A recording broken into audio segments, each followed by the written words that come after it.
321장 찬송 드립니다. 날 대속하신 예수께 내 생명 모두 드리니 늘 진실하게 하소서. 내 구주 예수여, 나 구주 위에 살리라. 내 기쁨 한량 없으리. 내 갈 길 인도하소서. 내 구주 예수여, 날 구원하신 예수를 일평생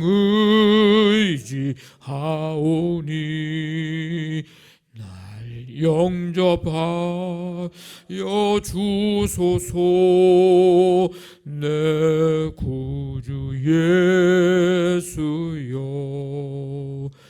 나 구주 위에 살리라. 내 기쁨 한량 없으리. 내 갈 길 인도하소서. 내 구주 예수여, 주 십자가에 달리사 날 자유하게 했으니 내 몸과 마음을 주 위에 다스게 하소서. 나 구주 위에 살리라. 내 기쁨 한량 없으리. 내 갈 길 인도하소서. 내 구주 예수여. 1절만. 날 대속하신 예수께 내 생명 모두 드리니 늘 진실하게 하소서. 내 구주 예수여, 나 구주 위에 살리라. 내 기쁨 한량 없으리. 내 갈 길 인도하소서. 내 구주 예수여.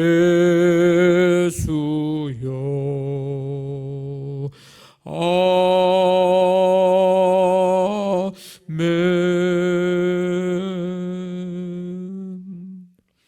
하나님 아버지,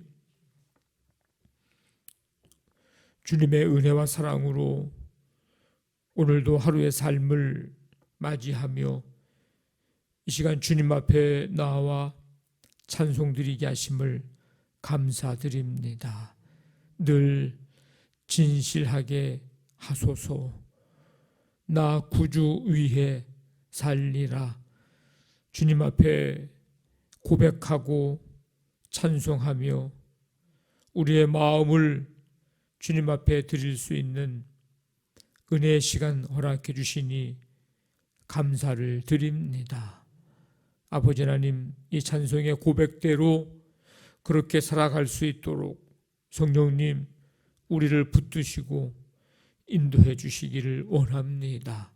하나님과 사람들 앞에 언제나 진실함으로 살아갈 수 있도록 도우시고 주님 구주 위에 살리라.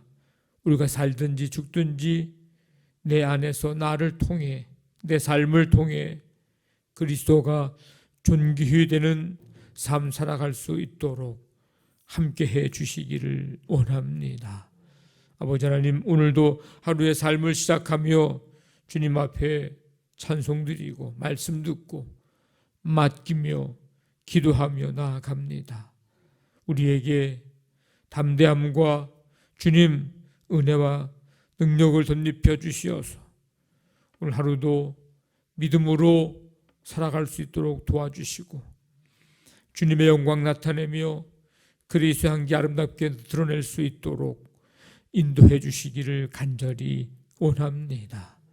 아버지 하나님, 가정과 우리의 삶의 모든 현장 속에 오늘도 붙잡아 주시고 주님 하는 일, 가는 곳, 만나는 모든 만남 속에 하나님 영광이 나타나고 축복의 통로로 쓰임받는 삶 되도록 주여 인도하여 주시옵소서.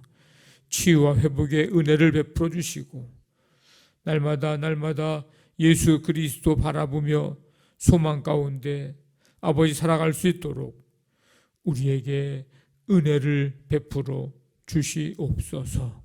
자녀들의 모든 삶을 기억해 주시고 학업, 취업, 결혼, 직장, 시험, 군복무, 유학 모든 삶의 길을 가장 선한 길로 인도해 주시어서 이 어려운 때에 아버지 하나님 삶의 과정 잘 통과하고 이기고 나아감으로 말미암아 끝내 주님 손에 붙들려 귀하게 쓰임받는 삶 되도록 하나님 역사하여 주시옵소서.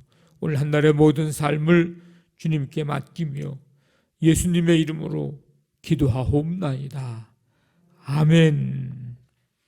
신명기 19장 14절부터 21절까지 한 절씩 교독합니다. 19장 14절부터 21절까지입니다.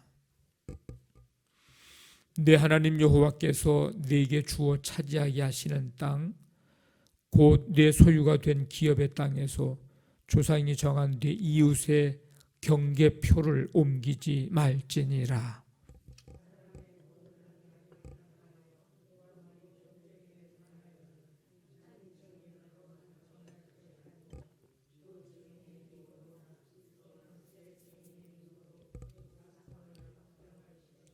만일 위증하는 자가 있어 어떤 사람이 악을 행하였다고 말하면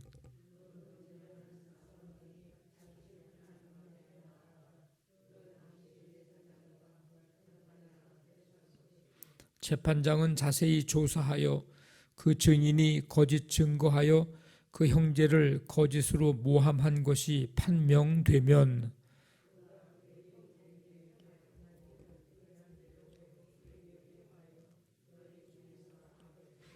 그리하면 그 남은 자들이 듣고 두려워하여 다시는 그런 악을 너희 중에서 행하지 아니하리라. 내 눈이 긍휼히 여기지 말라. 생명에는 생명으로, 눈에는 눈으로, 이에는 이로, 손에는 손으로, 발에는 발로이니라.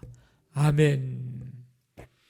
오늘 14절 말씀을 시작으로 보면 인간의 생활과 또 불가 분리의 관계에 있는 토지에 대해서 이제 언급을 합니다. 기업의 땅에서 이웃의 경계표를 옮기지 말지니라. 이 경계표를 옮기는 이 일은 십계명 가운데 도둑질하지 말라라고 하는 8번째 계명, 그리고 내 이웃의 집이나 소유를 탐내지 말라고 하는 10번째 계명, 이 계명을 어기는 것입니다. 그래서 분쟁하고 미워하고 심지어 사람을 죽이기까지 하게 되고 결국에는 재판의 자리까지 나아가게 됩니다. 하나님이 주셔서 유업으로 얻게 된 땅에서 이웃의 경계표를 옮기는 것은 땅의 주인이신 하나님을 믿지 못하고 인정하지 못하는 행동입니다. 하나님을 향한 도전인 셈이죠. 그러므로 남의 물건을, 남의 소유를 우리가 함부로 여기지 말아야 합니다. 누구나 자신의 영역이 있고 통제권을 행사할 수 있는 삶의 경계가 있습니다. 그런데 이러한 소유권과 지배권이 보장을 받지 못한다고 하면 자신의 것을 지킬 힘이 없는 사람은 억울한 일을 많이 당하게 될 것입니다. 그렇기 때문에 서로를 인정하고 존중해주고, 그리고 서로의 소유를 인정하고 존중해주고, 그래서 사기든 다른 여러 가지 물건이든지 돈이든지 남의 것에 대해서 탐내거나 빼앗거나 이런 일들을 하는 사람들을 그냥 두지 않죠. 법적으로 처벌이 가고 제재가 갑니다. 왜냐하면 서로의 소유를 인정하고 존중해 주라는 것입니다. 우리가 가지고 있는 것 소유뿐만 아니라 우리의 사람 간의 관계 속에서 서로를 인정하고 존중해 주는 삶, 이것이 하나님 나라의 백성들이 살아가야 하는 삶의 태도입니다. 그가 나이가 어리든 많든, 신앙생활을 잘 오래 해왔든 아니면 처음 신앙생활을 하든 상관없이 하나님 자녀로, 하나님의 백성으로, 하나님의 사람으로 인정하고 존중해 주는 삶, 그 삶을 존중해 주면, 그 사람을 인정해 주면 그가 가진 것도 존중해 주고 인정해 줄 수 있게 될 것입니다. 개인적인 욕심으로 약한 자의 소유를 빼앗는 일이 없도록 해야 합니다. 내 것이 귀하면 남의 것도 귀한 것이죠. 내 생명이 귀하면 남의 생명도 귀한 것입니다. 하나님이 주신 영적인, 정신적인, 물질적인 재산을 소중히 여기고 그것을 통해서 이제 풍성한 열매를 맺게 되는 이런 아름다운 관계, 아름다운 공동체를 이루어 갈 수 있게 되기를 간절히 바랍니다. 만약 고의로 다른 사람을 괴롭히거나 피해를 입혔다면 그에 따르는 책임을 져야 합니다. 성경은 고의로 죄를 저지른 사람에게는 긍휼을 베풀지 말라고 말합니다. 고의, 이건 죄악된 행위를 모의하고 그것을 행동으로 옮기는 것.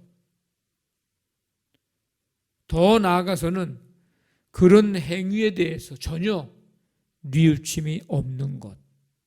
그거를 고의라 이렇게 얘기합니다. 그런 사람들에게는 긍휼을 베풀지 말아라. 참 그런 일들이 우리 주변에 너무나도 많이 일어납니다. 성경은 이에 대해서 탈리오 법칙, 즉 생명에는 생명으로, 눈에는 눈으로 갚으라고 말씀을 합니다. 이게 이제 동해 보복법이죠. 같은 해를 입힌 것을 똑같이 보복하는 그런 것을 말합니다. 근데 이것은 갚으라는 쪽에 보다는 똑같이 되갚아줘라, 보복을 하라고 하는 그런 말씀보다는 또 다른 죄를 예방하고 피해를 입은 사람들의 감정을 보상하며 죄에 대해서 심판하기 때문입니다. 그러니까 눈에는 눈으로 이렇게 갚으라, 이 말은 그런 똑같은 죄를 예방하는 거예요. 네가 만약에 그런 죄를 범하고 그렇게 행하게 되면 너도 똑같이 그런 일들을 당하게 될 거니까 그렇게 하지 말라는 거죠. 내가 그랬으니까 반드시 이렇게 해줘야지, 두고 봐, 뭐 그런 마음을 가지라는 게 아니고, 그런 일을 당하면 너도 같은 일을 당하게 될 거니 하지 말아라. 그 미리 이제 예방하는 그런 법이라는 거예요. 이게 잘못 우리가 생각해서 성경에도 눈에는 눈이라 그랬으니까 나도 동일하게 해줄 거야, 뭐 그런 마음 가지라는 게 아닙니다. 더 먼저가 뭔가를 우리에게 얘기해 주는 거예요. 재판제도는 시시비비를 가리기 위해서 마련이 됐습니다. 객관적인 장소에서 재판이라고 하는 절차를 통해서 진실을 밝혀내기 위한 일입니다. 그래서 성경은 적어도 두세 사람의 증인이 있어야 고소할 수 있다, 이렇게 말합니다. 15절에 보면 사람의 모든 악에 관하여 또한 모든 죄에 관하여는 한 증인으로만 정할 것이 아니요, 그 사람 얘기만 듣고서 해서는 재판에서는 안 된다는 얘기입니다. 두 증인의 입으로나 세 증인의 입으로 그 사건을 확정할 것이며, 이게 두 사람도, 이게 둘이 또 이게 입을 맞추면은 이게 또 뭐 어떻게 세 증인의 입으로,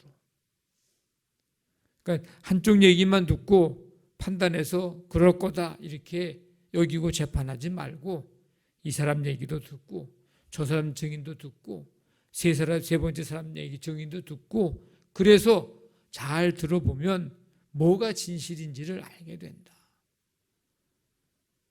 꼭 재판만이 아닙니다.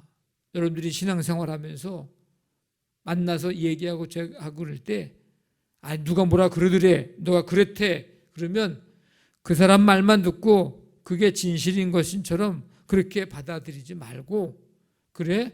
그러면 다른 사람도 얘기 좀 한번 들어보자고. 이 사람 얘기는 그렇다는데 저 사람은 또 뭐라고 얘기하는지도 들어봐야 된다. 그래야 분별할 수 있고 뭐가 옳은지 그른지 어떻게 해야 하는지를 판단할 수가 있기 때문입니다.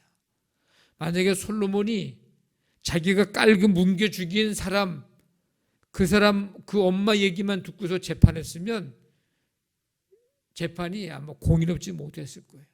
그런데 또 다른 사람의 그 엄마의 얘기를 들어보니까 뭐예요?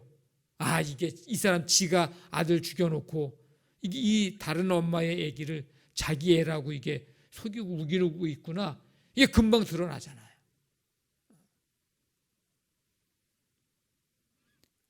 그런 겁니다.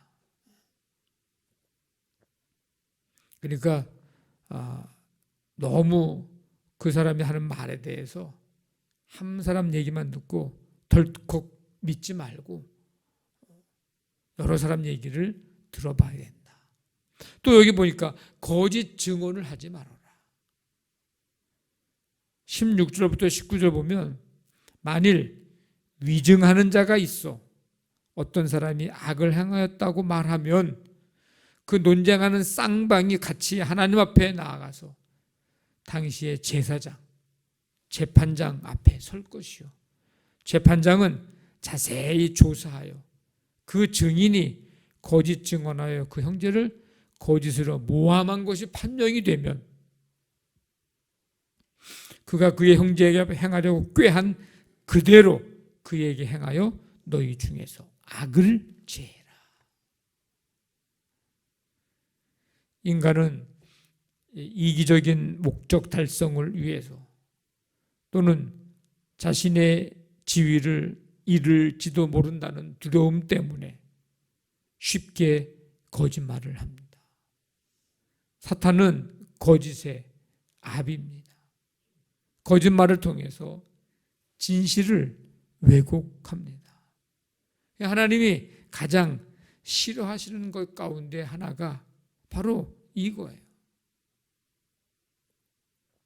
잠언 6장에 보니까 여호와께서 미워하시는 것 곧 마음에 싫어하시는 것이 67가지이니 첫째, 교만한 눈, 거짓된 혀, 무죄한 자의 피를 흘리는 손, 악한 계교를 꾀하는 마음, 빨리 악으로 달려가는 발, 거짓을 말하는 망령된 증인, 형제 사이를 이간하는 자, 하나님이 싫어하시는 것, 미워하시는 것 한 17가지를 쭉 기록을 해놨습니다.